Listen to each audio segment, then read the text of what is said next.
Hey guys, welcome back to the channel. Thank you so much for tuning in today. So I thought we could talk a little bit about the new changes that are coming for Dodge in 2019. We have some drastic changes to two different cars that you could even call new models, as well as some changes and updates to models that already exist.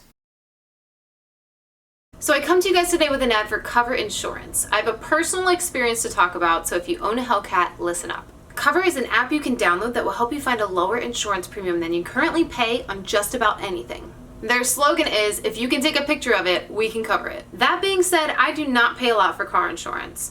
I challenged Cover to find me a lower rate than I'm currently paying because at the time, they were offering a $50 gift card if they couldn't beat my current price. Mind you, I currently pay $108 a month plus mileage of 19 cents per mile, including one accident. The whole thing was super convenient. I gave them my info and all of the conversing was done through text.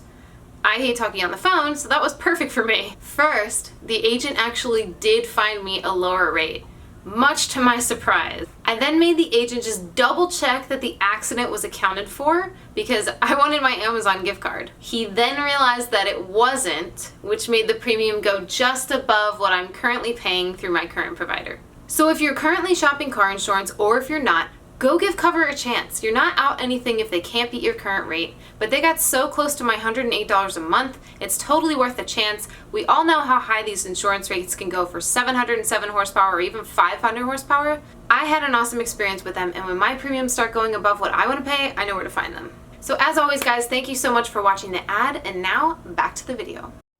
So first and foremost, the Demon is no longer in production, and they finalized the very last one on the line about, I want to say 2 months ago now. So for those of you that still own one, kudos to you. That car is just going to skyrocket in price, and it is an awesome collector's car to have.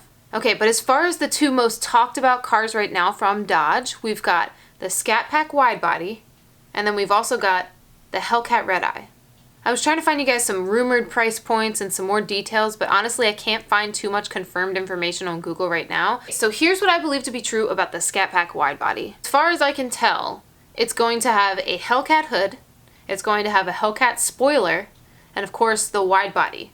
So because it's wide body, it's going to need wider tires. So I believe it's coming with 305s on 20-inch wheels, but they're probably still P0s.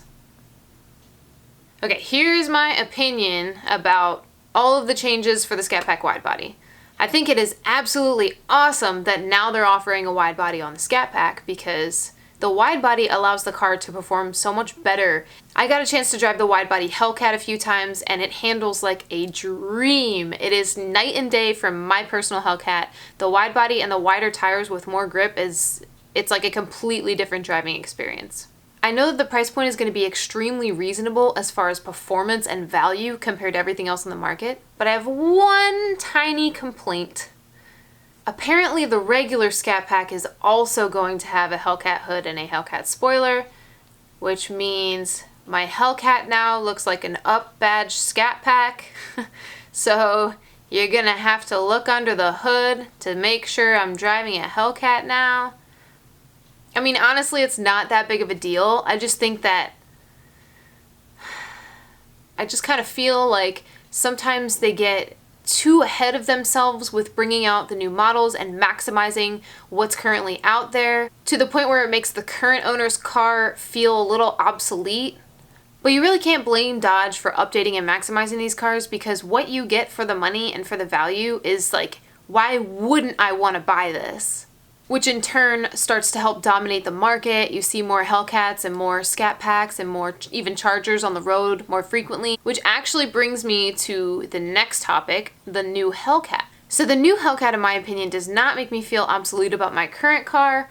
Remember guys, I have a 2016. I feel like even with the changes that they've made for this year, I can still love and appreciate my car, and I would anyway, but the updates that they've made are things I can kind of live without, if that makes sense. So the new Hellcat is going to have plus 10 horsepower for a total of 717, but it's also going to have a little bit more torque, plus 6. It will still be available in an automatic or a manual, and still available in a regular or a wide body. What I've been reading is that it's actually going to have an improved launch control system for 2019. So this new launch assist system actually uses wheel speed sensors that control wheel hop, as well as a drag racing style torque reserve system that lets the supercharger hold more boost at launch. It's going to have a larger induction box as well as a line lock system that holds the front brakes while keeping the rear ones free for burnouts.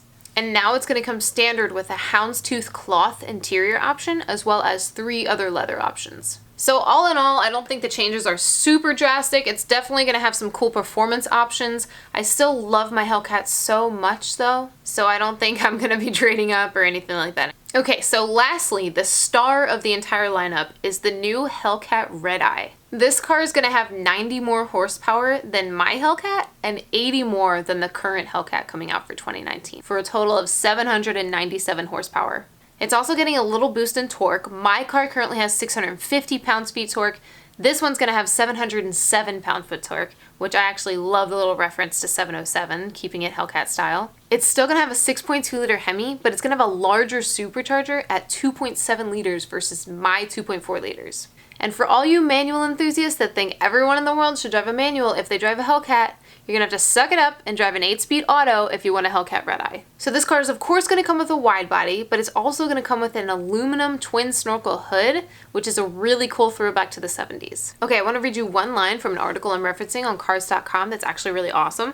So it says, and it benefits from a standard SRT power chiller that diverts air conditioning refrigerant to a chiller unit to lower the intake air temperature, plus a bigger induction air box that draws air from the new hood. A driver's side air catcher headlamp and an inlet near the front wheel liner bring in air too.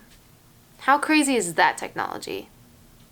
You really gotta hand it to Dodge for being the first to do so many things. They really stand out amongst all of the other muscle car brands just for that fact alone. But my favorite thing about Dodge in general, and what got me into Challengers in the first place, is that the references to the 70s models are not lost in the models today.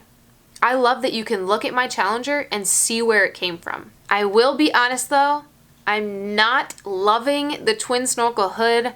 I love that it's a throwback.